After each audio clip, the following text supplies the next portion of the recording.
जी, ये जो आप जी मीडिया राम प्रकाश जी। को आईना की जो बात कर रहे थे, ये जो आईना नहीं, ये आईना ही पूरा धुंधला हो चुका है। सबसे बड़ी समस्या आज की तारीख में यही है।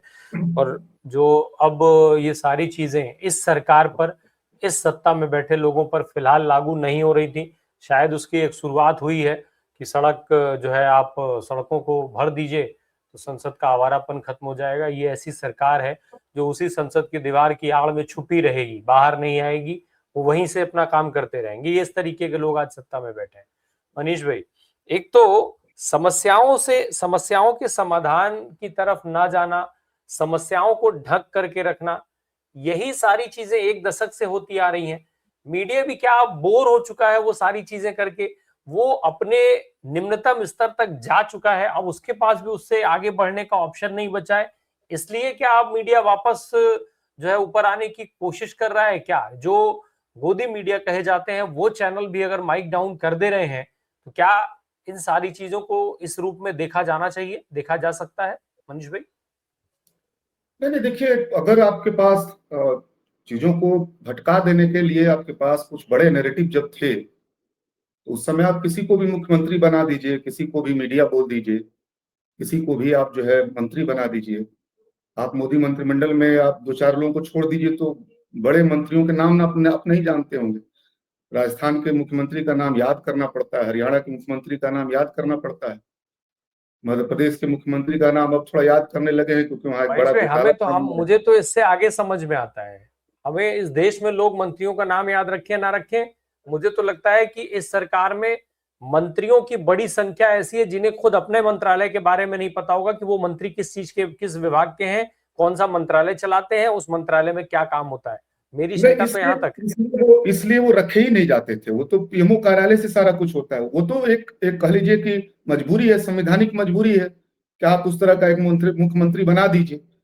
अब ये मुख्यमंत्री भी ये खुद काम कर रहे हैं, आप इसका ये नहीं कर सकते हैं।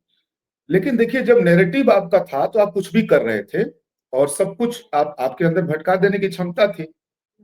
2014 में बल्कि बड़ी पूंजी को भी ये लगा, बड़ी पूंजी को भी आगे बढ़ना था।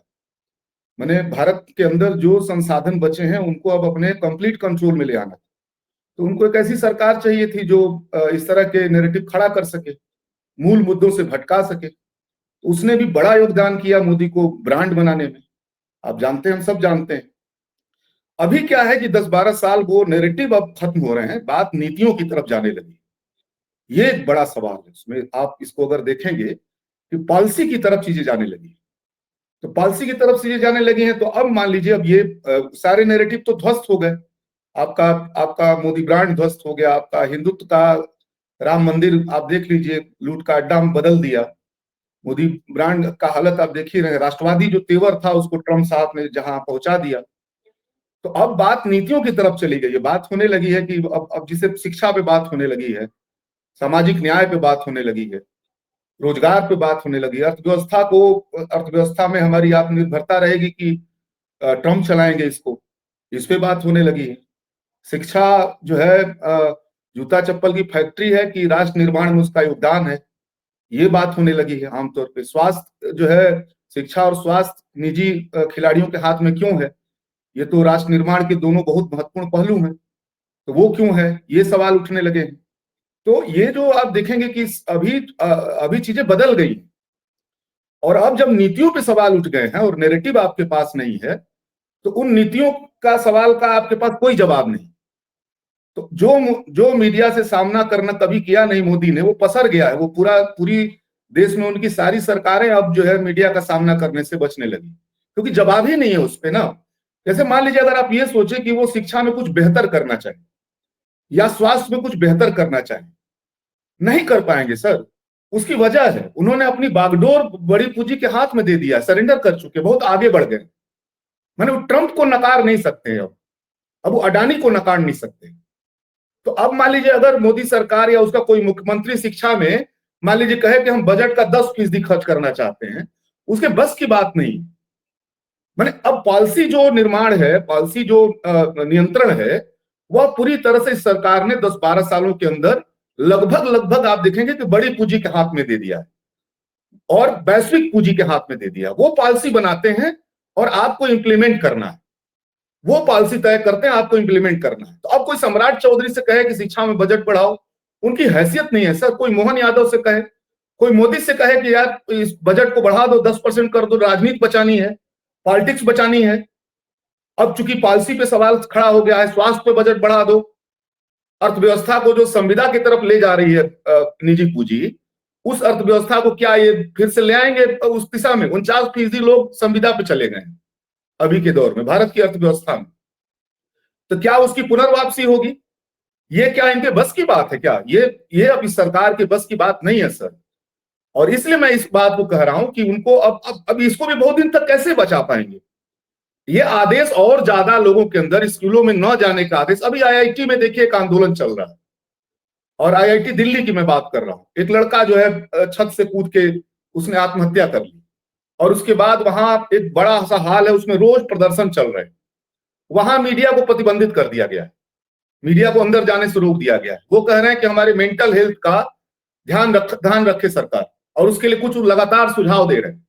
अभी योगी जी ने आदेश दे दिया है उत्तर प्रदेश में कि प्राइमरी स्कूलों में जो जाएगा उसके ऊपर गैर कानूनी कार्रवाई, मुकदमा हो जाएगा। देवरिया में एक हम लोग का साथी है रजत सिंह, वो स्कूलों का हाल लगातार दिखा रहा, बहुत वायरल हो गया वो थोड़ा, और उसके बाद उसके ऊपर मुकदमा हो गया अभी। और अब आप कह रहे हैं सम्राट चौधरी यहाँ स्कूलों में जाने से रोक रहे हैं। तो अब उनके पास और रास्ता क्या है कि वो अब जो है नैरेटिव से नहीं ढक सकते हैं शिक्षा को, तो पुलिस के बल पे ढकेंगे, कानून व्यवस्था का इस्तेमाल करके ढकेंगे। अब उनके पास क्या है? तब जो है एक पीढ़ी थी ना एक दौर में कि आधी रोटी खाएंगे, मंदिर वहीं बनाएंगे। ये नैरेटिव का कमाल होता है राम प्रकाश जी, नैरेटिव ये था। और वो नैरेटिव जो है उनको राम भी नहीं मिले, राम भी लूट का अड्डा बन गया। और उन्हीं की दूसरी पीढ़ी जनजी है, उस पीढ़ी का जो कोर वोटर जिसको बोला करते हैं तथाकथित, उसका 70% जनजी है। वो दूसरी पीढ़ी 10 साल में ओवर एज हो गई। मैंने 2 पीढ़ियों को, अपने कोर वोटर के ही 2 पीढ़ियों को बर्बाद कर दिया। और तो छोड़ दीजिए, और बड़े हिस्से को तो उसकी हालत तो क्या बना दी, उसको छोड़ दीजिए। तो अब आप समझिए कि कहां तक चली गई ये चीजें। तो मेरा ये काम मानना है कि सरकार अब सामना करने की स्थिति में नहीं रह गई। और अब एक तरह से इसीलिए आप देखेंगे कि मीडिया में भी कई मामलों में बदल जा रही है अचानक। जैसे आप देखिए, इन्होंने वंदे मातरम का सवाल उठा करके कोशिश की डाइवर्ट कर देने का सारे मसलों को। 2 दिन में कह लीजिए कि वो डूब गया वंदे मातरम की राजनीति। राहुल गांधी पहुंच गए वहां थाने पर, और फिर से आप देखिए कि वो नैरेटिव बदल के फिर आ गया ये कि पायलट गन किसने चलाया। इशू में आ गए अमित शाह, इशू में आ गया शिक्षा और रोजगार। आप ध्यान दीजिए, अभी मुंबई में आप पुणे में देखिए राहुल गांधी का वो, मैंने अब देखिए ना वो जो एक अब मैं ये देख रहा हूं कि अब नैरेटिव, ये जो महारत हासिल थी आरएसएस बीजेपी के पास कि वो नैरेटिव बनाने में और चीजों को डाइवर्ट कर देने के मास्टर थे, मैंने महारत हासिल थी। वो चीज अब शिफ्ट हो गई है विपक्ष की तरफ। विपक्ष अब नैरेटिव बना रहा है, युवा आंदोलन नैरेटिव बना रहा है। आप देखेंगे सामाजिक विपक्ष जो है वो नैरेटिव बना रहा है, और उसके पीछे पीछे सरकार को दौड़ना पड़ रहा है, उसके पीछे पीछे उसके बचाव में लगना पड़ रहा है। तो मेरा मानना है कि ये जितना ज्यादा अब प्रतिबंध करेंगे वो और ज्यादा मुद्दा, देखिए अब एक बात क्लियर हो गई है, शिक्षा रोजगार अब सेंटर में आ गया है। मैंने उसको अब कोई डाइवर्ट नहीं कर सकता, उसको विपक्ष भी डाइवर्ट नहीं कर सकता है, उसको पक्ष तो नहीं डाइवर्ट कर सकता है, उसको विपक्ष भी कुछ सुधारों तक सीमित नहीं कर सकता है। उसे खुले स्तर पे वो जो निजी खिलाड़ियों का कंट्रोल है शिक्षा और स्वास्थ्य पे, उस पे एक वैकल्पिक बात अब विपक्ष को भी करनी पड़ेगी।